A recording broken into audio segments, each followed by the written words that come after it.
El doctor Juan José Neif, doctor en biología, es biólogo docente, investigador del Centro de Ecología Aplicada al Litoral Secual, investigador del CONICET, y para nosotros, ¿quién más sabe de lo que tiene que ver con humedales, con ríos y demás? Muy buenas tardes, profe Neif, ¿cómo está? ¿Qué tal, Mabel? ¿Cómo va todo? Muy bien, va a ir mejor todavía cuando usted nos ponga un poco de paño frío, como siempre lo hace, porque los temas ambientales últimamente se manejan así como una gran, sin raciocinio casi, ¿no? Y hay dos veredas, una que es la que dice que estamos explotando y otra que es la que trata de encontrar explicaciones científicas a través de los datos, y es un poco lo que hacemos con usted. Primero, vayamos a lo nuestro. Ya el niño está instalado, ya lo tenemos. Sí. ¿En qué? Sí. El niño lo tenemos y comenzamos a sentirlo en el nordeste. O sea, el niño se declaró en los principales organismos internacionales, lo declararon en marzo de este año, cuando se dieron cuenta que la temperatura del mar en los primeros 100 metros superficiales de los mares en la zona tropical habían subido aproximadamente 1 grado o hasta 2 grados por encima de los valores normales, los valores que habitualmente tienen, y eso es un espejo de lo que está pasando con el clima, ¿no es cierto? Porque si la temperatura del mar está más alta de lo que habitualmente debiera estar, es porque hay mayor cantidad de radiación solar. Sí. Entonces, hay mayor cantidad de radiación solar, hay mayor evaporación, y el vapor, el agua que se evapora en los mares es llevado a los continentes, y ahí es donde empezamos a tener problemas nosotros con los anegamientos e inundaciones que pueden tener distinta magnitud. Pueden ser muy suaves, como las que tenemos hasta ahora, que prácticamente no se siente un exceso de agua. Por el contrario, todavía estamos en valores por debajo de lo normal en buena parte del país. Sí. Y hay zonas dentro de la provincia que todavía no tienen el agua suficiente, la zona de Curuzú. Está complicada la zona de la costa del río Uruguay, pero todo lo demás. Sí, toda la parte sur, ¿no es cierto? Incluso Sauce, Esquina, buena parte de las lomadas arenosas del oeste de Iberá están todavía con valores por debajo de lo normal.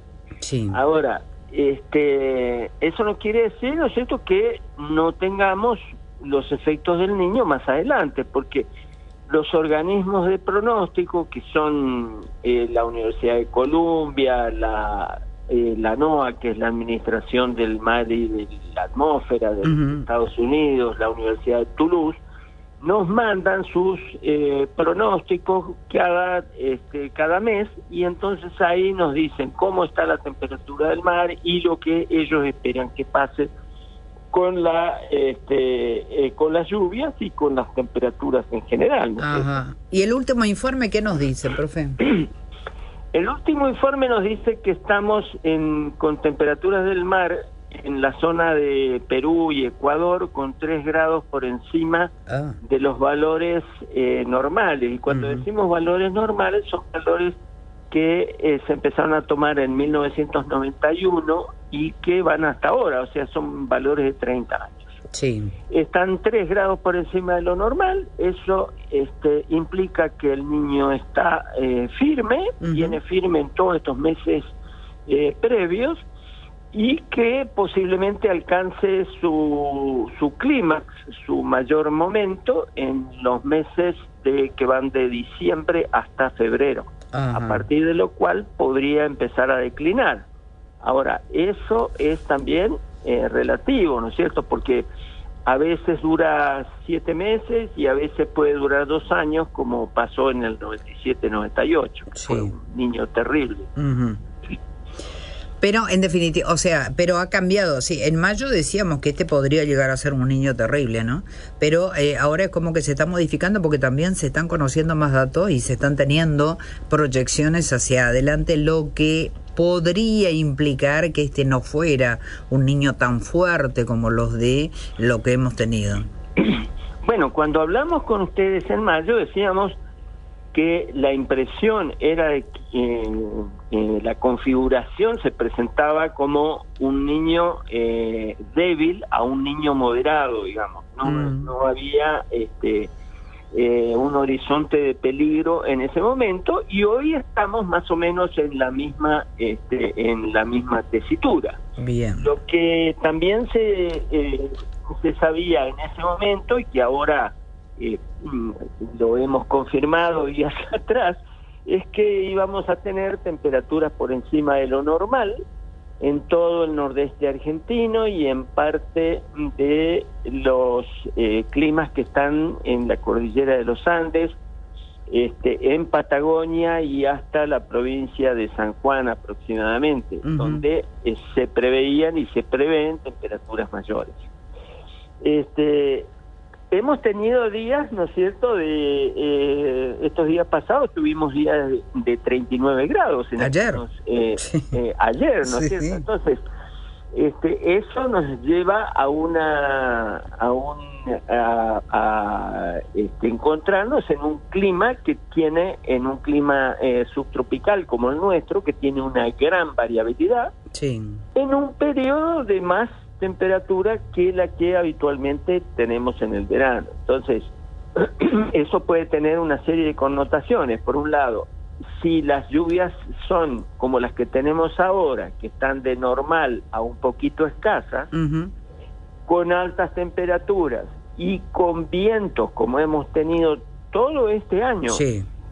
Fíjate que no hemos, Corrientes es una provincia que se caracteriza por un clima demasiado calmo. Es cierto. Actualmente no tiene vientos. Bueno, el combo de altas temperaturas, Poca humedad y mucho viento. baja humedad ambiente, claro, y mucho viento determina valores de evaporación y evapotranspiración muy altos. Entonces, eso es desfavorable para el agro y para la ganadería también, porque los pastizales también sufren, ¿no? No, totalmente. Ahora, eso modifica los ecosistemas, obviamente, ¿no? Esta característica que estamos dando, la baja humedad, mucho viento, cosa que no hemos tenido nunca, o pocas veces al menos. Pero bueno, modifica también cómo influye eso en la fauna, en los peces, qué características o qué cambios podemos llegar a tener. Claro, el problema hay que partirlo en dos. A ver. Uno son los sistemas naturales, ¿no es cierto? O sea, el efecto que tienen estos periodos críticos, tanto de secas como de anegamientos extremos, los efectos que tienen sobre los sistemas naturales, y la otra parte es el efecto que tienen sobre los sistemas productivos, o sea, los sistemas humanos también. Sí. Entonces, los sistemas naturales están adaptados a un gradiente muy amplio de situaciones críticas, tanto de seca como de anegamiento, porque tanto los pastos como los árboles, como el paisaje en general, se ha desarrollado a lo largo de miles y millones de años, ¿no es cierto? Entonces, eso ha determinado la selección natural de aquellas formas más adaptadas, claro, a cada tipo de clima. Dicho en otras palabras, y para doña Rosa, sí, hay pastos donde debe haber pastos, hay árboles donde debe haber árboles, y hay un ensamble, un conjunto de peces que están adecuados o adaptados, ¿no es cierto?, a las situaciones en las cuales el espejo de agua se reduce 10 veces o más, ¿no es cierto? Entonces, puede que tengamos una caída muy importante de la pesca, pero en algún momento se va a recuperar. Los árboles han evolucionado a lo largo de millones de años, y entonces nosotros no vemos que al borde de los ríos, por ejemplo, se mueran los árboles. Sí. Lo que pasa es que ellos tienen mecanismos para sobrevivir. Totalmente. Y pueden sobrevivir con 1 metro de agua sobre el suelo también. Ahora, el problema son los sistemas productivos, ¿no es cierto? Es decir, nosotros queremos tener pasturas en forma permanente, y los suelos de corrientes son suelos en gran parte, sobre todo la parte occidental y sur, son suelos arenosos, sí, que tienen poca capacidad de retención de agua, y entonces cuando viene uno de estos fenómenos tenemos problemas con las pasturas, porque lógicamente primero se seca, o también puede ocurrir, como nos ha pasado, que hemos tenido grandes incendios, y eso nos pone en una situación aún más crítica, ¿no es cierto? No, totalmente. Y después de 3 años y medio de sequía, obviamente, por más lluvias que vengan, y las que estamos teniendo, como te dice, son las normales y un poco más tal vez, pero todavía no es suficiente como para que el suelo pueda volver todavía a tomar toda esa agua que necesita, ¿no? Hay un tiempo de retorno. Incluso el problema lo vimos, por ejemplo, con las forestaciones. Sí. Corrientes en este momento tiene más de 500.000 hectáreas forestadas, y hemos visto en algunos sitios que las forestaciones de pino han dejado manchas o isletas de pinos muertos, claro, o defoliados. Hemos visto una reducción del crecimiento de los pinos. Hemos visto que los eucaliptos también sufren los efectos de la seca, no todos, pero en algunos sitios donde los suelos son playos, son someros o sobre pedreras, digamos. Sí. Entonces ahí es donde se sienten más los efectos de estas situaciones de falta de agua. Entonces, ahora viene la etapa de preguntarnos si esto lo pudimos prever o no, sí, y hasta cuándo va, ¿no es cierto? Porque son fenómenos, una sequía como esta, que duró 3 años y medio, y que en algunos casos todavía estamos con valores inferiores, sí, o sea, no hay certeza de que haya terminado. Esto no se ha dado en 200 años.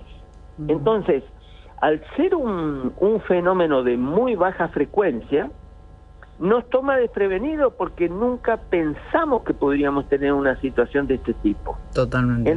Entonces es así que tuvimos problemas con los incendios, porque no teníamos suficiente equipos, no teníamos gente preparada. La gente en general, la sociedad, no estaba preparada para tener los cuidados necesarios, al punto que dejaban colillas en el borde de las rutas, o dejaban un fueguito de un picnic a medio arder, y entonces teníamos fuego por todos lados.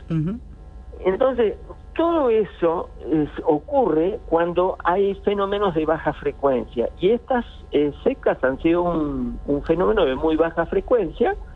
Por lo tanto, no se podía prever, no sabíamos cómo funcionaba. Las forestaciones de corriente, por ejemplo, hay algunas que tienen 20 años, hay algunas que tienen ya un segundo turno, y se generaron en un periodo climáticamente muy favorable, ¿no es cierto? Entonces, hoy tenemos que entrar a pensar en que estas situaciones las podemos tener durante la progresión de un turno forestal. Por lo tanto, ahora se toman determinadas precauciones con las plantaciones nuevas. Sabemos que hay periodos en los que no se puede plantar, porque las plantas sufren más el estrés de sequía.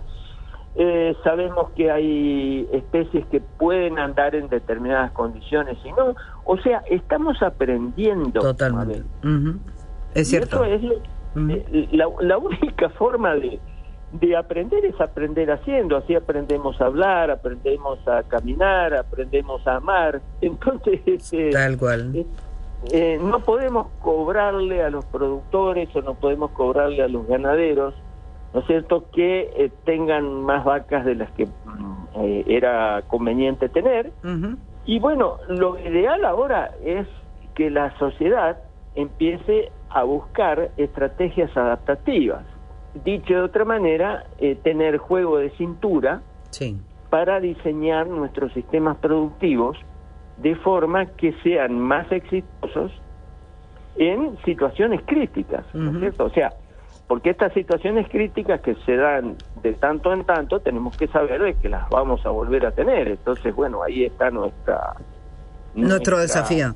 No, nuestro desafío de claro, nuestra tecnología. Totalmente, no. Y además hablamos siempre del tema de la sustentabilidad. No se puede elegir entre el crecimiento de la agricultura o lo que sea, o la industria con el impacto. O sea, tiene que ser sustentable. El gran desafío es eso, la sustentabilidad de las actividades que se realizan. Eso es lo que hay que aprender, ¿no? Completamente. Tenemos que pensar en nuestros nietos, ¿no es cierto? O sea, nosotros no recibimos de nuestros ancestros, de nuestros padres, el ambiente. Nosotros lo tomamos prestado de nuestros hijos. Totalmente. Entonces, ahí es donde tenemos que pensar en producir lo más que se pueda con el menor daño posible. Hay un ejemplo que nos presenta Odum, que fue uno de los ecólogos más grandes del siglo XX. Él dice, tenemos que usar la renta de la naturaleza sin perder el capital. Está bueno. O sea, claro, entonces no podemos ir más allá de lo que el sistema natural nos da, ¿no es cierto? Sí, no exigir más porque ya vemos los resultados.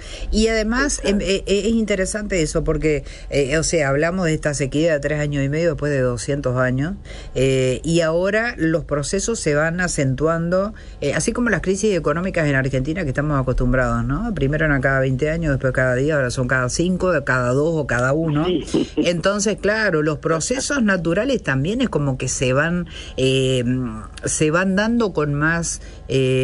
con más frecuencia. Sí. Y hay que estar preparados para eso, ¿no? Sí, los fenómenos del Niño en el siglo pasado, en el siglo XX, se dieron con una frecuencia mucho menor, hasta la década del 70. A partir de 1970 tuvimos varios niños seguidos. El primer gran niño lo tuvimos en el 82-83. Sí.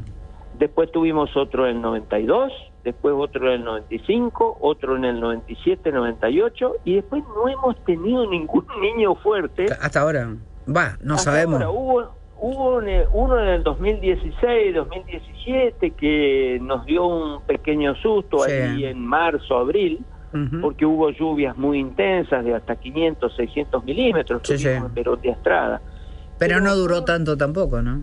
Fue muy corto, claro. Sí. Entonces, la naturaleza, si bien tiene ciclos, que son aquellos ciclos de vacas gordas y de vacas flacas que hablábamos con ustedes en mayo, son los fenómenos del niño y de la niña, que los fenómenos del niño se dan en términos generales cada 7 años, pero no son enteramente regulares. Entonces, ahí es donde nos entra a fallar nuestro sistema. Nosotros queremos que todo funcione como un reloj, y en la naturaleza no hay nada exacto. Totalmente. Bueno, y los datos que usted nos brinda siempre basados en los números que se tienen son realmente importantes, porque es como poner blanco sobre negro.